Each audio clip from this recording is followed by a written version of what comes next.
Subscribe করুন Sony ৮, click করুন bell icon.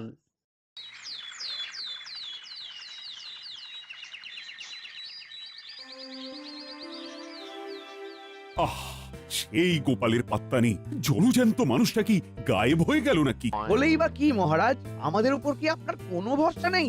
ভরসা নেই, ভয় আছে। এই কোথায় কি নয় ছয় হয়ে যায়। আজ যাকে করবেন ভরসা, কাল সেই করবে ফর্সা। এ তো মিথ্যে নয়।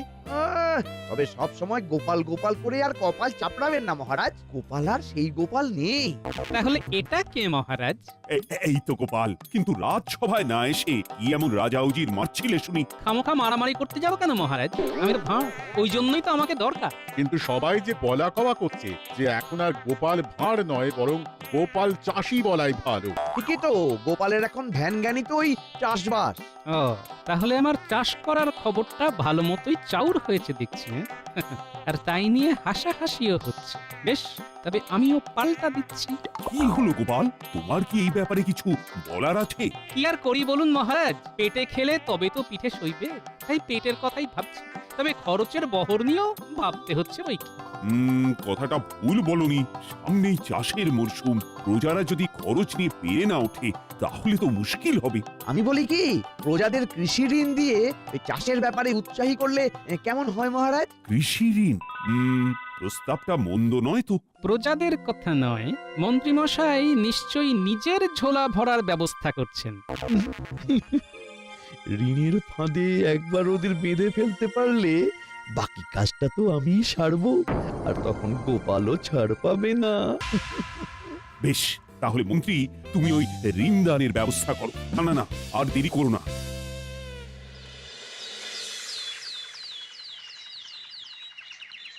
কেউ ঠেলাঠেলি ধাক্কাধাক্কি করবে না, সবাই সারি দিয়ে দাঁড়াও। পাবে পাবে পাবে, সবাই পাবে। মহারাজ সবার জন্যই ব্যবস্থা করেছে। সত্যি এই ঋণ পেলে অনেক উপকার হবে। চাষের কাজে বেশ সুবিধে হবে। কিন্তু সময় মতো ঋণ শোধ করতে হবে, সেটা খেয়াল আছে তো? এসো এসো এসো, সবাই এসো, সবাই এখনই হিসাব বুঝে দস্তখত করে যাও, পরে যেন কোনো গোলমাল পাকিও না। এসো।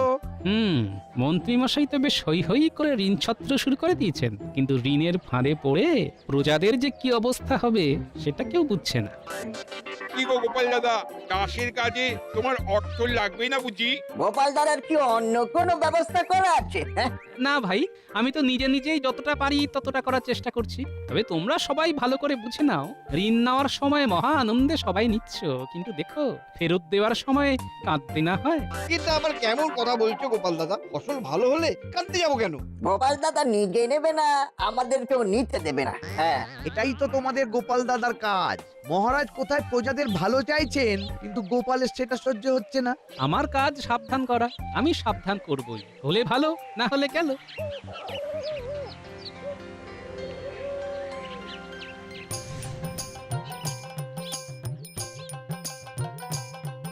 কই গো গিন্নি, গুড় বাতাসা কিছুই তো ঠেকালে না যে? মুখ তো এমনি শুকনো করে ফিরছো, আবার নতুন করে কি দেবো? মনে হচ্ছে গিন্নির মেজাজ সপ্তমে চড়ে আছে। সবাই কৃষি ঋণ নিয়ে গুছিয়ে নিল, তো তুমি সেই নেবে না? এই ঘরে বসে বসে নাকে কাঁদবে, নাকে কাঁদবে, তো সুযোগটা কাজে লাগাবে না?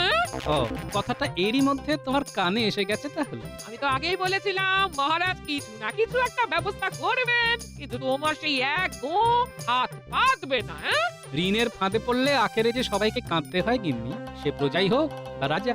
ওই বেশি জেনে জেনেই তো তোমার এই অবস্থা। তোমার জ্ঞান তোমার কাছেই রাখো, আমাকে শোনাতে এসো না।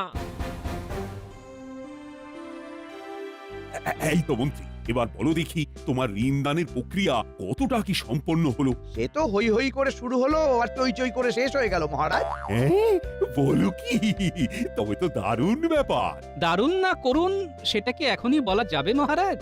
তবে এটা মনে রাখতে হবে মহারাজ যে ঋণ দিতে গিয়ে নিশ্চিতভাবে কোষাগার হাঁ হয়ে গেছে। সে না হয় আজ গেছে, কিন্তু কাল কোষাগার ঠিক ভরে যাবে। মন্ত্রী মশাই কি আর সব দিক না ভেবে কাজ করেছেন? মন্ত্রী মশাইয়ের মতন দূরদর্শী খুব কম মানুষই আছেন। সে তো বটেই, তবে এমন দূরদর্শী মানুষের সুদের বিনিময়ে ঋণ দেওয়ার কথা মনে থাকলেও প্রজাদের দুর্দশার কথা মনে থাকে না। এই যা দেখুন মহারাজ, দেখুন গোপাল আমায় কিভাবে আক্রমণ করছে একবার দেখুন। আচ্ছা, তুমি ঠিক কোন দুর্দশার কথা বলতে চাইছো গোপাল? আগে মহারাজ, বর্ষায় নদীর জল বেড়ে গেলে দুকুল ভাসিয়ে দেবে। মহারাজ, মন্ত্রী মশাইয়ের তো বরং এটা ভাবা দরকার যে প্রজাদের স্বস্তি দেবেন কি করে। হ্যাঁ হ্যাঁ হ্যাঁ, তাই তো, এইটা তো ভেবে দেখিনি। কি হলো মন্ত্রী, তুমিও নাকে সর্ষের তেল দিয়ে ঘুমোচ্ছিলে নাকি? হ্যাঁ মানে না মানে মানে ঠিক বুঝতে পারিনি মহারাজ, মানে কি করব।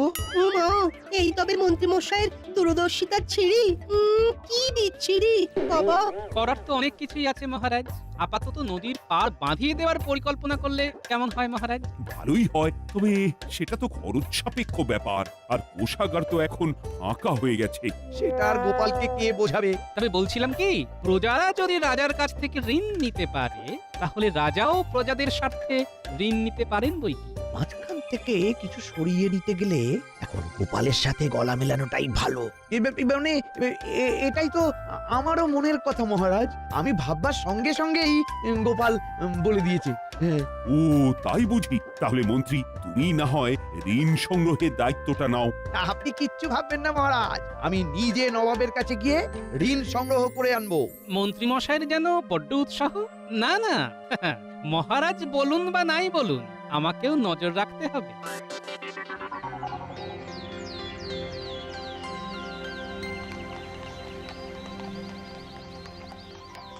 এই যে উজির, এবার দেখছি তোমার উপরেও নজর রাখতে হবে। আমি আবার কি করলাম জাহাপানা? কি করলে সেটাই তো বুঝতে পারছি না। সব সময় তো পালিয়ে পালিয়ে বেড়াচ্ছ, প্রজাদের ব্যাপারে কিছু ভাবছো? প্রজাদের জন্য মানে প্রজাদের ভালো না, মানে ওটাই তো ভালো করে ভাবতে হবে জাহাপানা। এই মনে হচ্ছে একেবারে ঠিক সময়ই এসে পড়েছি। এসেই যখন পড়েছো তখন কি বলতে চাও বলো?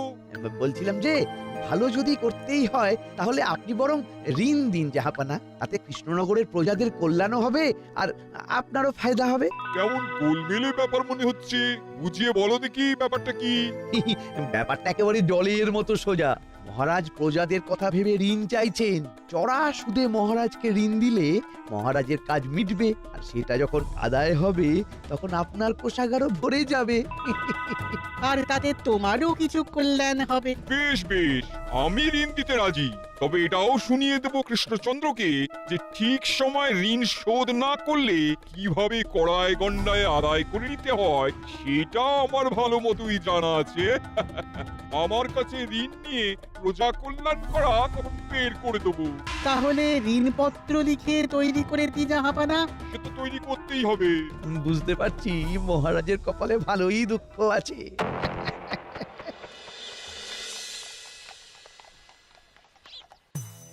কপালে যে কি আছে কে জানে।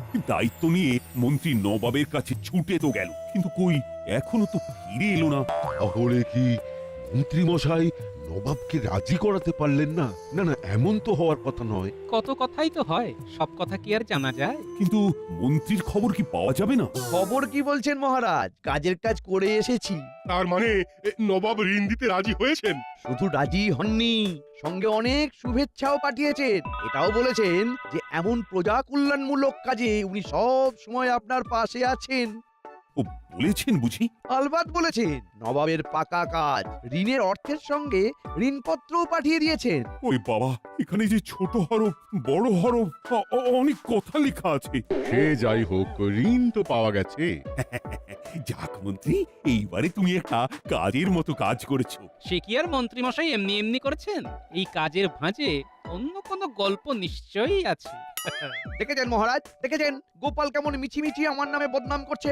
না না না, এটা ভারী অন্যায় হচ্ছে গোপাল। মন্ত্রী তো তাও কিছু করলো, তোমার তো সেই মুরদরি থাকলে তুমি কিছু করে দেখাও। এটাই তো চাইছিলাম। যাক, সুযোগটা এবার কাজে লাগাতে হবে। কি হলো, গোপালের জারি জুরি এবার থেমে গেল মনে হচ্ছে। যদি কিছু করেই দেখাতে বলেন মহারাজ, তবে বলি অর্থবল তো মন্ত্রী মশাই জোগাড় করে এনেছেন, আমি তবে লোকবল আর নির্মাণ সামগ্রী জোগাড় করি। হ্যাঁ হ্যাঁ, তাতে আর ক্ষতি কি।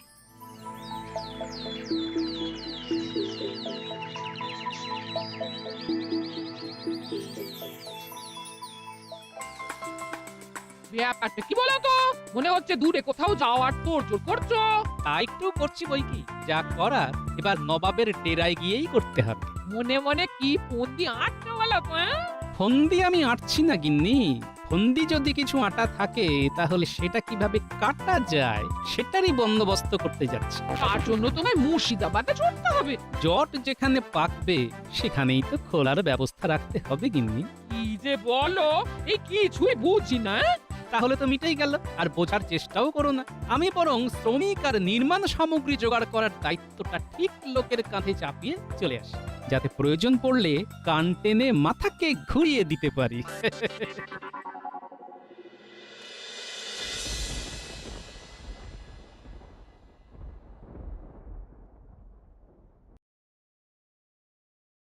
কাজ হচ্ছে বটে, তবে মনের মতো হচ্ছে না। তবে কি করে মালপত্রের যোগান যেমন হবে তেমনই তো কাজ হবে নাকি?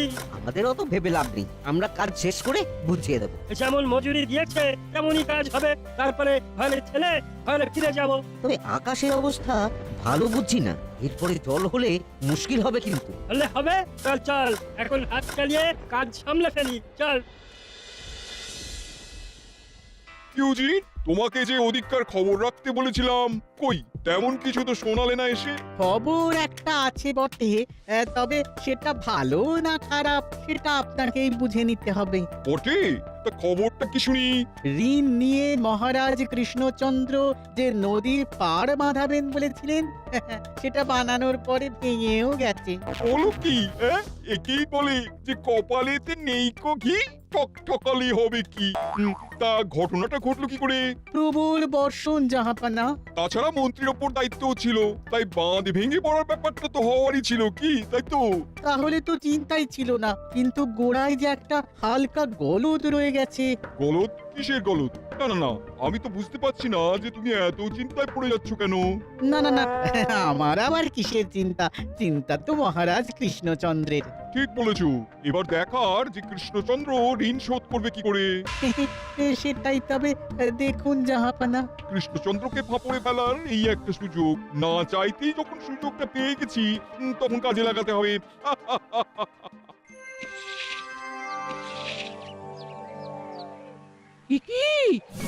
কি অবস্থা হয়েছে তোমার? একেবারে যে মাখামাখি করে ফেললে।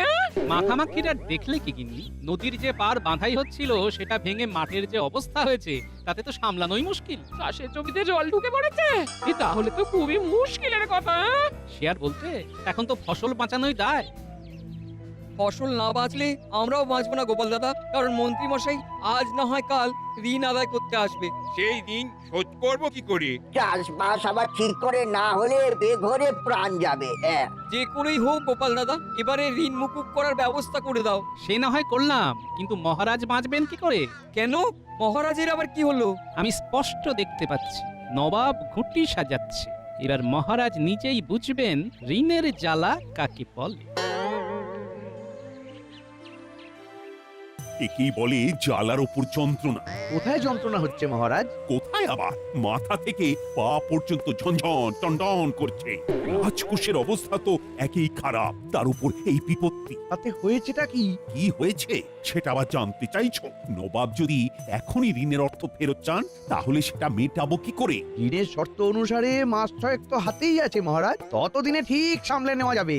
গোটা হরফে এমনই লেখা ছিল বটে, তবে ভয় হচ্ছে এবার না তোমার জন্য আমাকে মুর্শিদাবাদের কারাগারে গিয়ে পৌঁছতে হয়। কি আর করবেন মহারাজ, এমন গুণধর মন্ত্রী থাকলে আপনাকে তো ভুগতে হবেই। দেখেছেন মহারাজ, দেখেছেন এখন আমাকে কেমন ফাঁসানো হচ্ছে। আপনি তো ফেঁসেই আছেন, যেমন যা উপকরণ দিয়ে কাজ করাতে চেয়েছি তাতেই বাগড়া দিয়েছেন, তার ফল তো ভুগতেই হবে। এইসব কি শুনছি মন্ত্রী? আমি তো আপনার কথা ভেবেই সস্তায় বাজিমাত করতে চেয়েছি মহারাজ। যা ভালো করার খুব করেছো, এবার নবাবের হাত থেকে বাঁচার কোনো উপায় বের না করলে তোমাকেই রাজ্য থেকে বের করে দেব। তাতে রাজ্যের মঙ্গল বই অমঙ্গল হবে না মহারাজ। গোপালকে বাগে পেলে টের পাইয়ে দেব। নবাবের সমাচার আছে মহারাজ। হ্যাঁ, বলতে না বলতেই সমাচার? সেটা আবার কি? কারোর ওপর ভরসা না করে নবাব নিজেই আসছেন ঋণ আদায় করতে। ওরে বাবা, সে কি? তবে যে মন্ত্রী বলল 6 মাস সময় আছে। এই মানে তেমনই তো জানতাম মহারাজ, কিন্তু নবাব যে এখনই এসে পড়বেন সেটা কি করে বুঝবো? আমিও তাহলে শেষ চালটা চালবো, তারপর দেখা যাক কি হয়।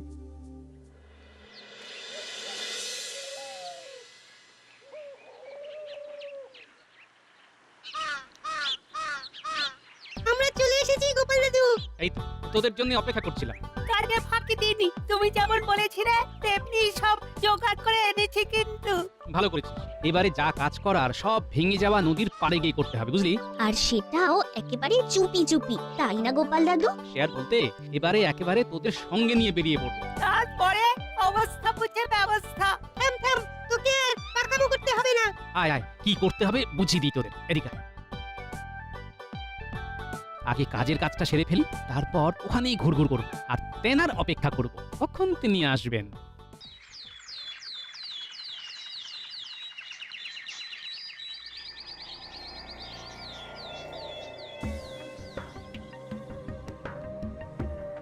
আসুন আসুন, আর কি সৌভাগ্য, নবাব স্বয়ং এসেছেন আমার রাজসভায়। আসতে তো আমায় হতোই, না হলে যে তোমায় ঠিক মতন পাকড়ানো যেত না। এই মরেছে, ধরপাকড়ের আবার কি দরকার, এমনিতেই তো ভালো আছি। কিন্তু আমি যে ভালো থাকছি না, তোমায় ঋণের অর্থ দিয়ে তো আচ্ছা ফ্যাসাদে পড়েছি। এবার মানে আমার অর্থ আমায় ফেরত দাও দেখি। সে কি? সে অর্থ ফেরত দিতে তো এখনো বেশ কয়েক মাস সময় আছে হাতে। তেমনই তো লেখা আছে ঋণপত্রে। জাহাপানা কি অত কাঁচা কাজ করে ভেবেছেন? ওই পত্রের নিচের দিকেই তো ছোট হরফে লেখা আছে, প্রয়োজন পড়লে যে কোনো সময়েই নবাব সেই অর্থ ফেরত চাইতে পারে। আর ওই অর্থ আমার এখন প্রয়োজন হয়েছে। না মানে বলছিলাম কি জাহাপানা, এবারটা একটু ইয়ে করে দিলে হতো না? হ্যাঁ মানে এমনিতেই তো আমাদের কিছু করার নেই, ওই পাড় বাঁধায়ের সঙ্গে সঙ্গেই ভেঙে গেছে। সেসব আমি বুঝি না। তা তো বটেই, আপনি বুঝতেই বা যাবেন কেন? কি মন্ত্রী, তুমি তো দেখছি নবাবের সুরে সুর মেলাচ্ছ। না না না না, আমি তো আপনার দিকেই আছি মহারাজ। তবে এই আর ভেঙে পড়ার দায় কাউকে না কাউকে তো নিতেই হবে। বিলক্ষণ। গোপাল যখন শ্রমিক জোগাড় করার উপকরণের দায়িত্বে ছিল, তাই এই দায় তার। তাহলে গোপালকে তলব করলেই হয়। খবর আছে ওই গোপাল নদীর পাড়েই আছে, ধরে আনতে গেলে যদি পালিয়ে যায়, তাই ওই সবাই মিলে ওই সেখানে গিয়েই ওকে কবজা করলেই ভালো হবে। হ্যাঁ, আর নবাব তবে নিজের চোখেই নদীর পাড়ের অবস্থা দেখতে পারবেন। বেশ, চলো তাহলে সেখানেই যাওয়া যাক। এবার গোপাল ঠেলা সামলা।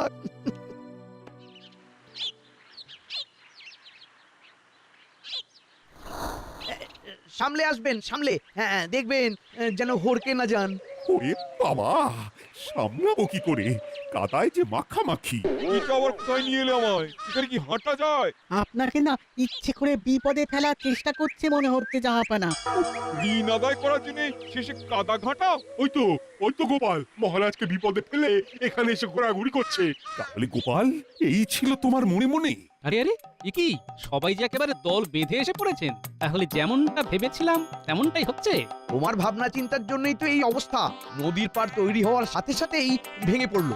না না না, এই গাফিলতির দায় তোমাকেই নিতে হবে। এইভাবে নিম্নমানের নির্মাণ সামগ্রী অপেশাদার মজুর এনে আমাকে বেকায়দায় ফেললে গোপাল। এবার আমি ঋণের বোঝা থেকে বাঁচবো কি করে? গোপাল মুখ খুললেই তো সর্বনাশ। যা হয়েছে আর যা হবে সবটাই বোধ করি নবাবের জন্য, সেটা সরাসরি হোক বা ঘুরিয়ে পেঁচিয়ে। কি বলতে চাইছো নাকি? আমি আবার এই সবের মধ্যে জড়ালাম কিভাবে? ওই যে দেখুন দেখুন, গোটা গোটা করে লেখা আছে, মুর্শিদাবাদের নবাবের শ্রমিক, নির্মাণ সামগ্রী তথা আর্থিক আনুকূল্যে নির্মিত। সে তো দেখতেই পাচ্ছি, কিন্তু ব্যাপারটা কি? বুঝিয়ে দিচ্ছি, একেবারে গোড়া থেকেই শুরু করি তাহলে। ঋণ মঞ্জুর হওয়ার পরেই আমি নিজে মুর্শিদাবাদে গিয়ে উজিরের সাথে যোগাযোগ করে তাকে মুর্শিদাবাদ থেকেই শ্রমিক ও নির্মাণ সামগ্রী পাঠানোর বরাত দিয়ে এসেছি। বলো কি, তাই নাকি? আমি আগেই টের পেয়েছিলাম ঋণের জালে জড়িয়ে মহারাজ বেকায়দায় পড়তে পারেন, তাই অর্থের সাথে সাথে মজুর আর সামগ্রীর দায়িত্ব ঘুরিয়ে নবাবের কাছেই দিয়ে এসেছিলাম। তাই ওই ব্যাপারে যদি কোনো গাফিলতি হয় সে দায়ও তো আপনার। ওই উজির তো আমায় কিছু জানায়নি, আর উজির কি করেছে সেই দায় আমারই বা হতে যাবে কেন?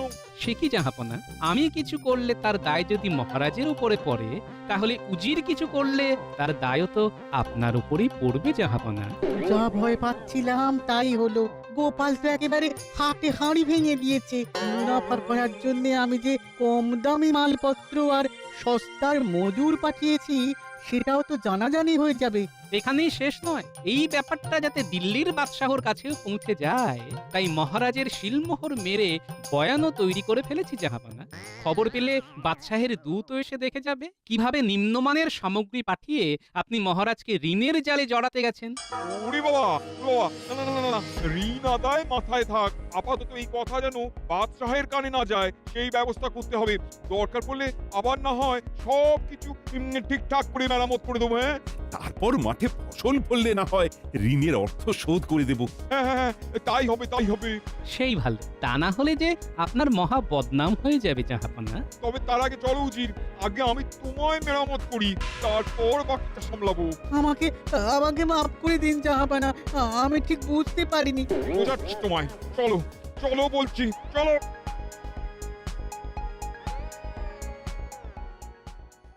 যাক, হাঁপ ছেড়ে বাঁচা গেল। এই যাত্রায় গোপালের বুদ্ধির জোরে নবাবের কবজা থেকে বেঁচেছি। তবে মহারাজ এবার বুঝেছেন নিশ্চয়ই যে ঋণের জ্বালা কাকে বলে। প্রজারাও যে এই জ্বালায় জ্বলে মহারাজ। ও, তুমি আমার চোখ খুলে দিয়েছো গোপাল। এবার বুঝেছি মন্ত্রী তাহলে খোলা জলে মাছ ধরতে চেয়েছিল। এই সবাইকে ছেড়ে মহারাজ আমাকে আমাকে ধরবে মনে হচ্ছে। পালাই এবার, পালাই। For more updates, subscribe to our channel, click the show links and enjoy watching the videos.